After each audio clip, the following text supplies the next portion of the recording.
When I first started traveling solo, I used to carry way too much stuff. A big suitcase, a heavy camera bag, and a laptop, even guidebooks.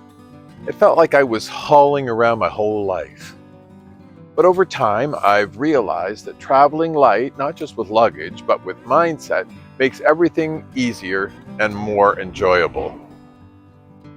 Today, I want to share how simplifying my approach to travel has reduced stress, made my trips more flexible, and actually helped me to enjoy the journey a lot more. One of the biggest game changers for me was packing light. I used to bring a suitcase packed with just-in-case items, things that I rarely used. Now I stick to the essentials, and if I forget something, well, it's no big deal. Almost anything, clothes, toiletries, even electronics, can be bought wherever I am. Before I leave, I check the upcoming weather report, so I know that I can be prepared for whatever conditions are predicted.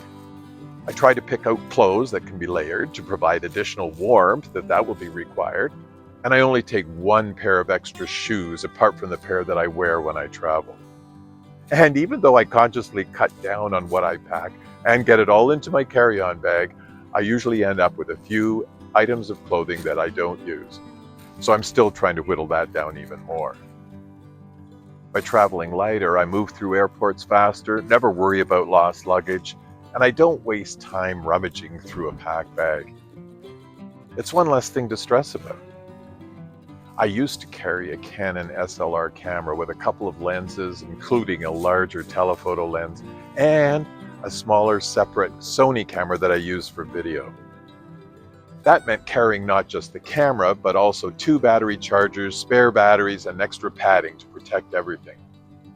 Now I just use my iPhone 15 Pro Max and a GoPro 11 Black. No bulky gear, no extra batteries, no battery chargers. Both devices charge with USB-C, just like my iPad, so I only need one charger wire for everything. That alone simplifies my travel setup. Another benefit, my old cameras were fragile, so I had to be extra careful with them. My iPhone and my GoPro are tough. I can throw them in my pocket or backpack without worrying at all. And let's be honest, walking around with a big camera hanging around your neck makes you look like a tourist. But today everybody takes photos with their phones, so I blend right in. I can take great photos without standing out. Another thing that's really improved my solo trips is planning less. I used to schedule every day down to the hour. Now I plan my flights and most of my accommodation, but I leave plenty of room every day for spontaneity. I do lots of research before I travel, and that gives me several options to pick up once I arrive at my destination. Some of my best experiences, like finding a hidden beach or stumbling onto a local festival, happened because I wasn't tied to a rigid itinerary. When I'm traveling, I usually try to find a few spots that are off the beaten track. I really do enjoy being where there's lots of activity and tourists, but I also appreciate if I can find spots that are sort of off the beaten track, quiet and peaceful, and give you a chance to just unwind and relax. Well, I've sat up here for about an hour now, still all by myself, and the sun's come out, and it's absolutely gorgeous. I could stay here all day. So I'm really not quite sure where I am right now. I was walking into the town of Ferragudo, and then I saw this little pathway that looked like it was heading over to the canal that's between Ferragudo and Portimao, so I'm taking it.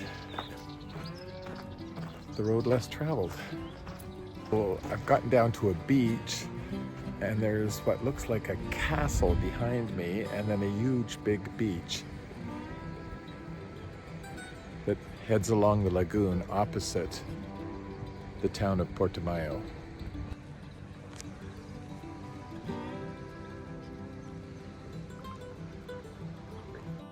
When you travel solo, flexibility is your best friend. If you're finding this video interesting or in any way useful, pop me a like. That helps me know what kind of content is most appealing to viewers.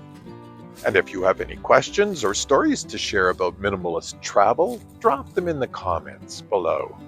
I used to travel with my laptop, but honestly, my iPhone and my iPad do everything I need. Email, banking, editing photos, even video calls.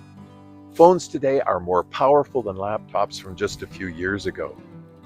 I can have my credit cards, bank card, tickets, and boarding passes all on my phone, ready to tap or be scanned when I need them.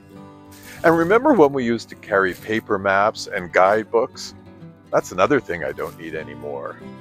I can use my Maps app or Roam to Rio on my phone to immediately call up very specific directions that can guide me moment to wherever I'm going.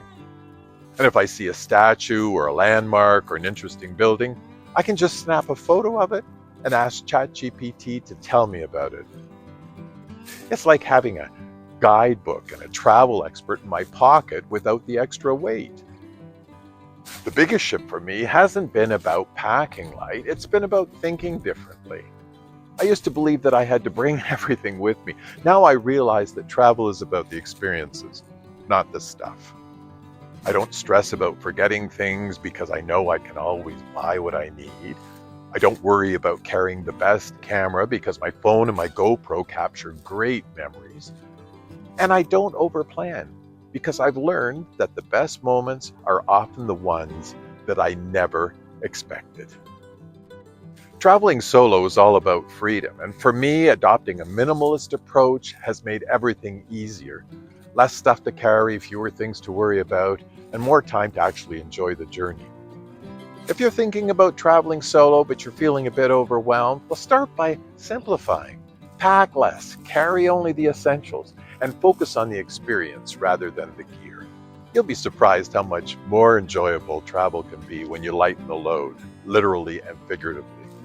Safe travels. See you next time.